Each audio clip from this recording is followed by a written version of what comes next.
Bonjour à toutes et à tous, je suis ravie de vous retrouver pour 30 minutes d'infos. Voici les titres de ce mercredi 12 mai 2021. La situation sanitaire continue de s'améliorer en Moselle.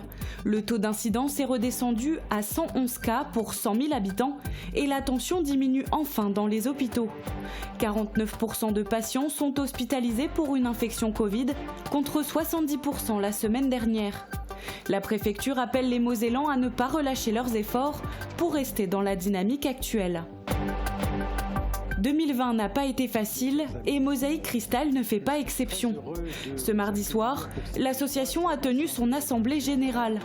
Un bilan malgré tout assez positif puisque la chaîne n'a jamais suspendu son activité d'information. 1841 reportages et plus de 130 magazines ont été réalisés et son audience a explosé sur les réseaux sociaux pendant le confinement. L'église de Kirvillers se refait une beauté. L'édifice a plus de 150 ans et les travaux de restauration étaient nécessaires. La toiture est entièrement refaite à neuf. Après la charpente, la pose des tuiles est en cours et l'intérieur de l'église est également rénové. Les coûts s'élèvent à 250 000 €. Une cagnotte pour aider au financement a d'ailleurs été lancée sur le site de la Fondation du patrimoine. Pour la première fois, la commune de Bérenthal a décidé de créer son conseil municipal des jeunes. 8 conseillers se sont présentés sur une même liste. Ils ont tous été élus par les élèves de l'école élémentaire et les collégiens du village. Ils se réuniront prochainement pour élire leur maire et se retrouveront chaque mois pour discuter de leurs projets. La compagnie Autant des mots se posera à Sourtes du 21 au 29 mai pour faire un portrait de la commune à travers ses visages et son histoire. Tous les habitants peuvent postuler, mais seules 7 personnes seront retenues par tirage au sort. Le projet est soutenu par le parc naturel régional des Vosges du Nord. Avant Sourtes, la compagnie est déjà passée par La Petite Pierre, Dellingen et Bouxwiller. Reporter ou annuler les mariages n'ont pas fait bon ménage avec la crise sanitaire, au grand désenchantement de celles et ceux qui prévoyaient cet événement depuis longtemps, mais aussi celui des organisateurs et les boutiques de vente de vêtements de mariage. Aujourd'hui, ils aperçoivent une lumière au bout du tunnel car dès le 19 mai, les restrictions vont s'alléger progressivement. Bonjour Thibaut, alors c'est une lueur d'espoir pour les futurs mariés. Oui, bonjour Margot. Oui, les célébrations pourront reprendre, mais dans des conditions très particulières. Alors, c'est l'Union des professionnels solidaires de l'événement qui ont indiqué le 19 mai pour la reprise des mariages. Alors, dans un premier temps, les mariés pourront accepter uniquement 35% des convives, 35% de la capacité de la salle pour les convives. Les repas assis ne seront pas encore autorisés. À partir du 9 juin, eh bien, cette limitation sera élevée à 65% des capacités de la salle en intérieur et en extérieur. Et à partir de fin juin, le 30 juin, eh bien, les mariés pourront célébrer leur union sans aucune limitation. Ce matin, avec Maria Morgan, eh bien, nous sommes allés chez une organisatrice de mariage pour voir un peu l'état de son activité. Merci beaucoup Thibaut, on voit ça dans un instant. En attendant, un point sur la crise sanitaire. Après des mois d'efforts, la Moselle entrevoit le bout du tunnel. Depuis un mois, l'épidémie décroît dans le département. Le taux d'incidence est redescendu à 111. La tension diminue enfin dans les hôpitaux. Cependant, les autorités appellent les Mosellans à ne pas relâcher leurs efforts pour réussir les prochaines phases du déconfinement. Reportage Fanny Bragard. C'est une éclaircie sans précédent sur le front de l'épidémie. Dans l'œil du cyclone cet hiver, la Moselle affiche désormais un taux d'incidence à 111. Le virus circulant moins, la pression commence à diminuer sur les hôpitaux, avec 49% de patients hospitalisés pour une infection Covid, contre 70 la semaine dernière. Des chiffres de bon augure pour la deuxième phase du déconfinement. Il y a toujours des craintes, comme à chaque fois que les mesures de police sanitaire ou mesures de freinage ont été relâchées. Par contre, on est dans une dynamique où l'ensemble des mesures qui ont été mises en œuvre par l'ensemble des acteurs et la population pendant 2 mois ont permis d'aboutir à cette situation, avec un fait nouveau qui est la vaccination, dont on sait qu'il est aussi protecteur. Avec près de 450 000 injections depuis fin décembre, 28,1% de la population mosellane a reçu au moins une dose. Pour n'en gâcher aucune, dès mercredi, les créneaux de vaccination seront ouverts à tous les adultes, sans critères d'âge ou comorbidité. Si l'espoir d'une sortie de crise semble permis, la préfecture de la Moselle rappelle que face au virus, chaque geste compte. À compter du 19 mai, nous allons adapter nos contrôles. Notamment, nous allons les concentrer sur le respect du couvre-feu qui va être maintenu, le respect aussi de la limitation des rassemblements, puisque les rassemblements vont être toujours limités à plus de 10 personnes, et également sur le respect des jauges et des protocoles sanitaires, notamment dans les bars et les restaurants. Malgré l'amélioration de la situation sanitaire, il faudra garder le pli du masque en Moselle. Si les autorités envisagent un assouplissement du port du masque en extérieur, hors de question de baisser la garde. Il restera obligatoire dans les zones denses et lors des grands rassemblements pendant encore de longues semaines. Et à l'hôpital Robert Pax, 33 personnes sont actuellement hospitalisées en raison de la Covid-19 et on compte 5 patients en réanimation. La semaine dernière, seuls 18 tests positifs ont été retenus sur 617 tests réalisés. Et on le disait juste avant, depuis un an, la crise sanitaire chamboule totalement les plans des couples qui souhaitaient se marier. Notre équipe a rencontré ce matin Cindy Ciano. Elle est organisatrice de mariage et son activité est devenue un vrai casse-tête. C'est un reportage de Thibaut Desmerlet et Marie-Morgane Pires. Cindy Ciano organise des mariages à plein temps depuis 2019. Elle a l'habitude de mettre en place une vingtaine de ces heureux événements en une année. Mais depuis l'arrivée du Covid, les dates des célébrations n'arrêtent pas de changer.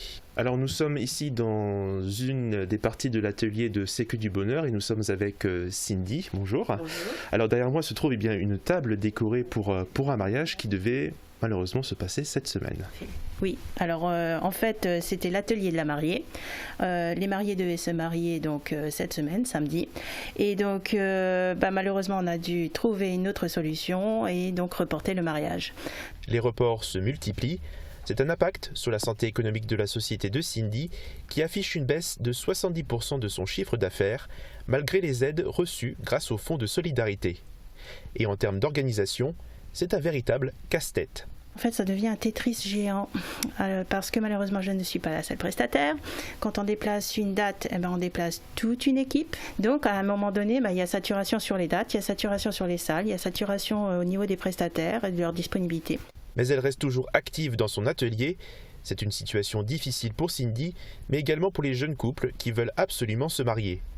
Cindy continue donc de travailler avec eux pour préparer minutieusement leur union. Il y a eu encore plus d'accompagnement qu'avant parce qu'il faut savoir que moi j'accompagne mes clients pendant un an. On travaille vraiment sur le sujet pendant un an.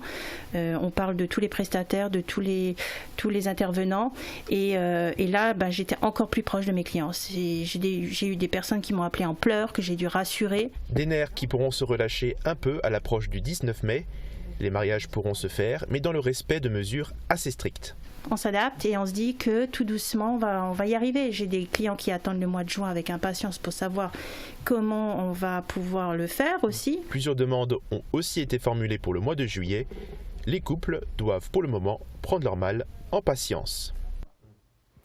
Et pas de mariage sans costume ni sans robe de mariée. Les boutiques qui en vendent sont dépendants des couples. Entre annulation, report ou demande précipitée, l'activité a un drôle de rythme. La responsable de la boutique Harmonie Mariage de Sarreguemines est au micro de Thibaut Desmerlet pour nous en parler.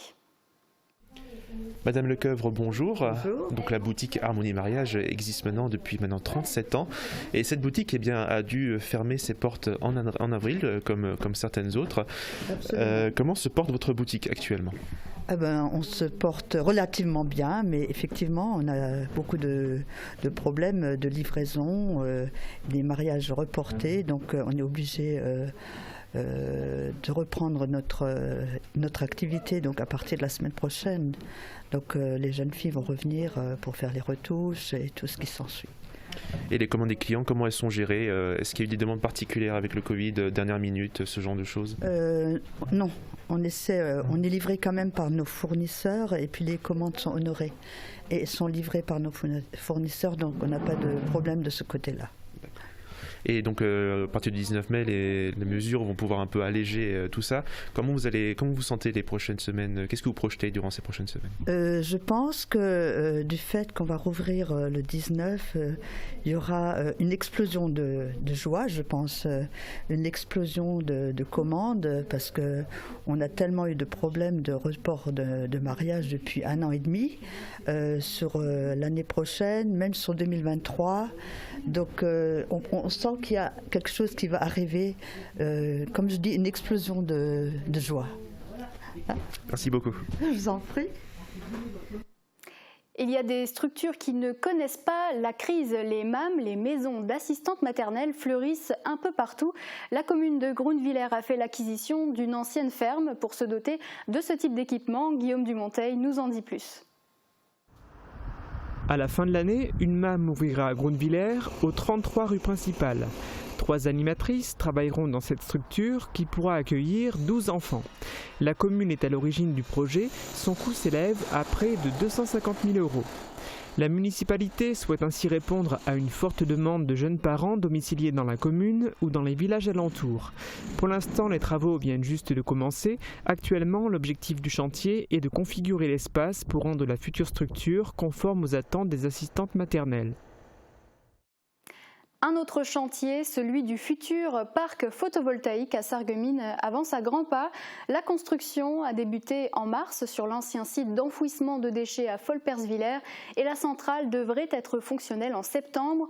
Un projet à plus de 4 millions d'euros mené par Total Cadran, Nexia Énergie, qui ont d'ailleurs lancé une campagne de financement participatif à hauteur de 450 000 €. Les habitants de Moselle, Meurthe-et-Moselle et du Bas-Rhin sont ainsi invités à donner s'ils le souhaitent à partir de ce jour sur le site enerfip.fr. Il vous suffira d'aller dans l'onglet Investir et de rechercher le projet qui est classé par département. Hier soir se tenait l'Assemblée générale de Mosaïque Cristal avec quelques semaines de retard et dans des conditions un petit peu particulières. C'était l'occasion pour le directeur de la chaîne et le président de dresser le bilan d'une année compliquée mais riche en innovation. Regardez. Une année 2020 compliquée pour Mosaïque Cristal, comme tout le monde, mais ce n'est pas ce qu'on retiendra du bilan de l'association qui a tenu sa 3e Assemblée générale. Une Assemblée générale adaptée à la situation sanitaire, un tiers des membres en présentiel, les autres à distance. Mon sentiment général sur l'année 2020 à Mosaïque Cristal, ce fut une année difficile, compliquée, qui a nécessité une adaptabilité et une agilité inédites. L'équipe s'en est très bien sortie. Nous avons inventé de nouvelles façons de travailler et développé de nouveaux outils. La plupart de ces outils ont été pérennisés. Une année éprouvante aussi pour l'équipe qui a perdu un collègue et un ami, Jean Birkel, pour lequel l'Assemblée a observé une minute de silence. 2020 et la crise sanitaire a forcé l'équipe à se réinventer, travailler autrement sans jamais interrompre sa mission d'information. Sur le terrain, le climat était extrêmement pesant. Je sais que quand je prenais la voiture pour me déplacer, je croisais personne. Même dans mon village, il n'y avait plus personne dans les rues. Et nous, on sortait, on prenait la caméra et on allait faire des reportages. On a diffusé 300 brèves dans un flash info. On a réalisé 200 reportages d'infos durant cette période de mars, avril, mai. Et on s'est rapproché pour des échanges quotidiens de reportages avec Via Moselle, Via Vosges et TV8. Financièrement, la branche prestations qui assure la partie autofinancement de l'association a connu une baisse de 22%, mais le chômage partiel et les aides pour garde d'enfants ont permis tout de même à l'association de terminer l'année positivement. Côté programme à la rentrée, un nouveau 30 minutes a vu le jour, un nouvel habillage et une nouvelle émission de débat Polygone qui malheureusement a dû être interrompue fin octobre. 1841 reportages et plus de 130 magazines ont été réalisés tout au long de l'année et l'audience a explosé sur les réseaux sociaux pendant le confinement. Plus 15 899 abonnés sur Facebook et plus 3 000 abonnés sur YouTube. 2020 était aussi une année d'élection, ainsi les 15 membres de droit de chacune des collectivités, CCPB et CASC, ont été renouvelés. Quant à 2021, ce sera encore une fois une année de défis. De grands rendez-vous sont au programme avec prochainement les élections départementales et régionales. On marque une courte pause. Dans un instant, on partira à Kirviller constater les travaux en cours à l'église du village. Et puis, on vous expliquera tout sur les élections régionales qui approchent à grands pas. A tout de suite. La météo vous est présentée par le Crédit Mutuel. Une banque qui appartient à ses clients, ça change tout. La rénovation de vos façades avec Modern Habitat allie esthétique et une résistance garantie à toutes les intempéries.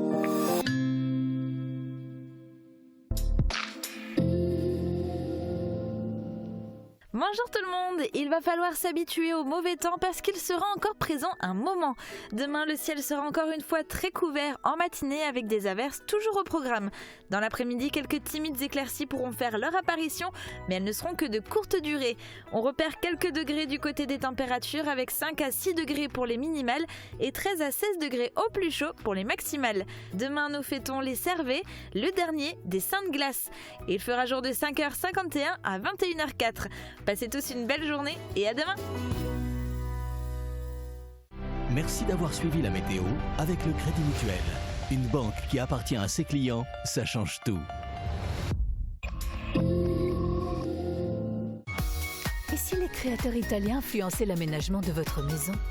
Cuisine, salle de bain, carrelage, Cesa au centre de la Rotonde à Sarreguemines vous propose un vaste choix et un excellent rapport qualité-prix.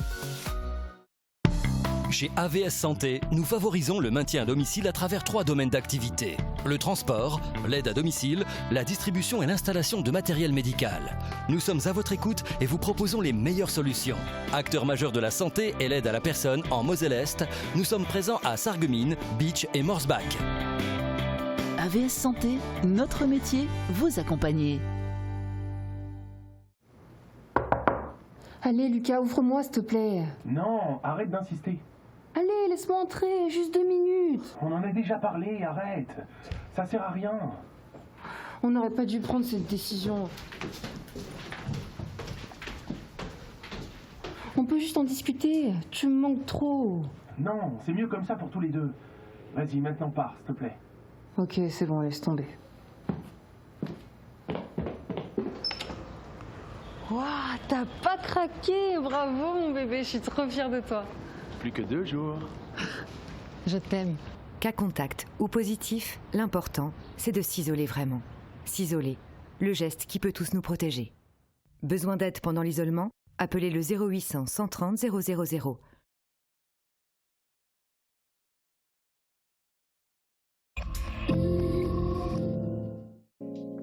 Avec l'apprentissage, tu deviens indépendant. Au lycée Nominé, tu peux apprendre plein de métiers. Dans l'industriel, avec par exemple la maintenance, l'usinage ou les métiers de l'électricité. Le commerce, la vente et les services en hôtel et restaurant, ou encore la cuisine et l'hôtellerie. Chez nous, tu feras ta formation en alternance. Tu auras des cours au lycée et le reste du temps, tu seras sur le terrain. Tu travailleras pour une entreprise qui va t'apprendre les ficelles du métier. Tu recevras un salaire et à la fin de tes études, ton diplôme. J'ai préféré tout de suite rentrer dans la vie active avec la restauration justement, un métier qui me passionne. Également avoir un salaire tous les mois m'a permis d'économiser pour mon permis et aussi pour plein d'autres choses. D'ailleurs, il existe une aide de 500 € pour passer ton permis. Le lycée Nominé a des partenaires, tu pourras même faire ta formation dans l'industriel et on t'aide pour rechercher une entreprise, pour écrire ton CV et ta lettre de motivation. Après la 3e, moi, je choisis l'apprentissage. La petite commune de Kirvillers s'est lancée dans un chantier de grande envergure. L'église du village est en travaux depuis moins de 2 semaines. Au programme, réfection de la toiture, des charpentes et quelques rénovations intérieures. Les détails dans ce reportage de Christelle Reviaco. L'église Saint-Michel de Kirvillers a plus de 150 ans. C'est l'un des derniers édifices du patrimoine de la commune. Les intempéries ont eu raison du bâtiment qui commençait à vieillir. La restauration de l'église était donc nécessaire. Le projet a été initié par l'ancienne mandature et c'est le maire actuel qui a lancé les travaux. Les travaux de l'église représentent un budget colossal pour notre petite commune. C'est un projet de grande envergure pour nous. Petite commune, on a essayé d'avoir des subventions et ainsi de suite, mais pour clôturer le budget, ça fut un peu difficile, 250 000 € au total, dont 20 000 € d'imprévus. Le département et la région ont financé une partie, 150 000 € étaient à la charge de la mairie. Une cagnotte a même été lancée sur le site Fondation du patrimoine pour collecter des dons et aider au financement. Fin avril, les ouvriers ont démarré par la charpente. Actuellement, c'est la pose des tuiles qui est en cours sur le toit de l'église. Donc là, on va dire qu'on est à 50% du travail. La toiture principale de l'église, elle est quasiment terminée. Il reste quelques finitions. Et donc après, il reste la partie arrière où justement là, il y a aussi encore une fois un gros travail de charpente donc, qui prendra un peu de temps. À l'intérieur de l'église, les planchers ont été refaits et une partie de la charpente vieillissante dans les combles a été changée. La restauration des escaliers pour accéder à l'autel devrait arriver prochainement. Les habitants pourront retrouver leur église d'ici 3 à 4 semaines lorsque les travaux seront finis. Les Français sont appelés aux urnes d'une durée de 6 ans. Le mandat des conseillers régionaux touche à sa fin. Les élections approchent. Alors comment vont-elles se dérouler? Comment sont constituées les listes? Beaucoup de questions auxquelles Christelle Réviaco et Thomas Drouin ont répondu. Regardez. Des listes, des chiffres et au final des élus, voici comment se déroule le scrutin des régionales. Les listes des candidats sont régionales, mais fractionnées en autant de sous-listes qu'il y a de départements dans la région. Rappel, dans le Grand Est, il y a 10 départements. Pour respecter la parité, les listes doivent alterner femmes et hommes. Il y a 2 tours de prévus, mais si à l'issue du premier, une liste obtient la majorité, elle gagne l'élection. Sinon, on passe au deuxième tour. Seules les listes qui ont décroché plus de 10% au premier peuvent s'y présenter. Celles qui ont remporté plus de 5% ont, elles, le droit de discuter avec les listes qui se maintiennent pour s'allier à elles. On appelle cela fusionner les listes. Pour le deuxième tour, c'est la liste qui arrive en tête qui gagne. Gagner, c'est bien beau, mais qu'est-ce que ça rapporte? Des sièges qui sont répartis selon une règle bien précise. Le gagnant récupère 25% des sièges de la future assemblée. Et le reste, on les distribue proportionnellement suivant les résultats de toutes les listes. Mais rappelez-vous, il y a une liste par département sur les bulletins de vote. La répartition des sièges devra donc aussi respecter les résultats de chaque liste département par département. Une petite opération est nécessaire et oui, même en politique, les mathématiques sont utiles. Il suffit de diviser le nombre de suffrages obtenus par la liste par le nombre de sièges déjà acquis. Plus 1, la liste ayant la plus forte moyenne obtient un siège supplémentaire. L'opération se répète jusqu'à ce que tous les sièges soient occupés. Pas simple, hein? Et cette fois-ci, les élus sont chanceux, leurs mandats ont été rallongés de 9 mois pour que la prochaine élection régionale ne crée pas d'embouteillage avec les élections présidentielles et législatives de 2027. Et eux ne sont pas majeurs, mais ont reçu leur toute première carte d'électeur. La commune de Bérental a décidé de créer son premier conseil municipal des jeunes. 8 élèves du village ont été élus et ils sont déjà pleins d'idées. Reportage de Marie-Morgane Pires. Premier passage aux urnes pour les élèves de l'école élémentaire de Bérental. Toutes les classes se sont rendues à la mairie du village pour l'élection du premier conseil municipal des jeunes. Tout était organisé dans les règles, présentation de la carte électorale, passage à l'isoloir, dépôt dans l'urne et signature sur liste d'émargement. Plus tard, ce sont leurs aînés du collège qui ont participé au scrutin. Ce conseil a été mis en place sous l'impulsion de Julie Charpentier, directrice de l'école primaire et conseillère municipale. Elle tenait à donner la parole aux jeunes du village. On a mis ça en place à l'école, ils ont présenté un petit peu leur programme, ils ont donné leurs idées et donc tout de suite les autres ont adhéré, ils ont donné leurs opinions et ils étaient vraiment très contents de venir voter aujourd'hui, ça leur tenait à cœur. 8 jeunes se sont présentés sur une même liste, 5 élèves de l'école élémentaire et 3 collégiens. Après dépouillement, ils ont tous été élus. Comme après une vraie élection municipale, ils se réuniront prochainement pour élire le maire. Mais quelle place leur sera donnée au sein du conseil municipal des adultes? Ils seront associés par des réunions dont le rythme est encore à fixer, c'est-à-dire une fois par trimestre ou une fois par tous les 2 mois. Et ils pourront donc proposer des idées et on les intégrera dans les choses que le conseil municipal des anciens ou des grands va en fait ensuite essayer de réaliser. Ça tombe bien, des idées, ils en ont déjà plein. Organiser des collectes de déchets, améliorer le city qui est à Bérental, faire des trucs un peu plus écologiques et tout ça. Déjà qu'ils n'abandonnent plus les animaux et qu'ils peuvent nettoyer le village, comme ça on pourrait faire des améliorations. Ramasser les déchets qui sont par terre, aider les gens un petit peu. Déjà j'ai une idée, c'était embellir le village et entretenir les bâtiments. Les jeunes élus se retrouveront désormais chaque mois pour discuter de leurs projets, mais aussi, ils l'espèrent, les concrétiser. De futurs citoyens responsables, ça fait plaisir à voir. Et pour devenir un bon citoyen, il faut aussi connaître le code de la route. Comme chaque année, les écoliers de la Casque ont enfourché leur vélo pour le challenge interclasse de la sécurité routière. L'occasion d'intérioriser les bons gestes sur la route et d'apprendre à veiller aux autres usagers. Retour en images avec les élèves de l'école Jean 23 de Putelange-Lac. Que faire lorsque le feu clignote orange ou ne fonctionne plus ? Mehdi a la réponse, se référer au panneau priorité à droite. Au feu, et qu'il y a quelqu'un qui passe à droite, on doit laisser passer la personne à droite. L'incompréhension face à cette signalisation est souvent l'une des premières difficultés chez les jeunes cyclistes. La deuxième se situe vers le panneau stop. Lorsqu'ils arrivent au stop en file, généralement le premier s'arrête et tout le reste suit sans s'arrêter à la bande blanche. Donc on leur fait faire l'exercice jusqu'à ce qu'ils comprennent vraiment. Le premier passe, le deuxième s'avance à la ligne blanche, il regarde à gauche, à droite, à gauche, il signale où il veut aller et il redémarre. Si aujourd'hui ils sont en apprentissage sur 2 roues, ils arriveront vite sur les routes en tant que jeunes conducteurs. L'objectif de ces parcours est d'apprendre les rudiments du code de la route, de circuler tout en étant alerte sur son environnement et de comprendre la signalétique. Est-ce qu'il y avait des choses que tu connaissais déjà sur la sécurité routière ? Bah oui, la priorité à droite et les feux et les stops. Bah je connaissais les stops, rouler à droite, tout ça. Bah je dois m'arrêter à la ligne blanche quand on dit stop. Et ensuite ? Après j'attends que les voitures y passent et je vais à la direction que ici ou ici. Et comment tu dois le montrer ta direction ? Avec le bras comme ça ou ici. Les bases semblent acquises parmi ces cyclistes. Chez les jeunes, l'accidentologie n'est pas élevée par rapport au nombre de vélos utilisés. Mais les accidents sont surtout dus au non-respect de la signalisation routière, mais également beaucoup plus grave au niveau des conséquences corporelles, le non-port du casque.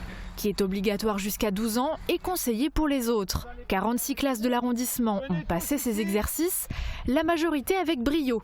Peut-être que cette fois-ci, les plus petits montreront l'exemple aux grands. La compagnie Autant des mots reprend du service. Après La Petite Pierre, Dellingen et Bouxwiller, le duo a fait une pause forcée dans son itinérance à travers les Vosges du Nord. Dans quelques jours, le voyage fera étape pour une semaine à Sourtes, où la troupe est déjà passée pour présenter son projet artistique. Les explications dans ce reportage. Voilà bientôt 2 ans que Céline et Pierre sillonnent les Vosges du Nord pour dresser le portrait du territoire à travers ses visages et son histoire. Aujourd'hui, ils rendent visite à Sourtes avant de s'y installer dans quelques jours pour la 4e étape de leur périple, un moment qu'ils attendaient avec impatience. C'est ça, la prochaine étape, on sera à Sourtes, donc on n'est pas très loin de chez nous. Cette fois-ci, on va partir en vélo de Meisenthal jusqu'à Sourtes. On va faire le voyage tous les jours et le but c'est de mieux connaître ce village qui est notre voisin et de proposer cette galerie de portraits comme on a fait dans beaucoup de villages et on est très heureux de reprendre. Le projet est soutenu par le Parc naturel régional des Vosges du Nord. Ces petites cartes postales servent à trouver dans le village des volontaires dont Pierre fera le portrait. Tout le monde peut postuler dans le village, mais seules 7 personnes seront retenues par tirage au sort. Pierre aura ensuite 1 semaine pour travailler. Aujourd'hui, c'est la première prise de contact, donc vraiment in situ. Donc on essaie de présenter le projet et de proposer aux personnes de poser pour faire des portraits, des grands portraits d'1 mètre sur 1,20 m. Du 21 au 29 mai, la compagnie s'installera dans le village. Un vernissage achèvera la résidence. L'étape suivante pour le tandem sera Obersteinbach, avant une exposition de l'ensemble du travail réalisé durant la tournée à la Petite Pierre cet été. C'est la fin de ce journal. Notez qu'à partir de demain, jeudi 13 mai, les étudiants et travailleurs frontaliers n'auront plus besoin de présenter un test négatif pour passer la frontière. Tous les Mosellans souhaitant se rendre en Allemagne pour un séjour de moins de 24 heures pourront également le faire sans test préalable. Retrouvez une nouvelle édition de votre 30 minutes ce vendredi à 12 h. Très belle journée à tous sur Mosaïque Cristal.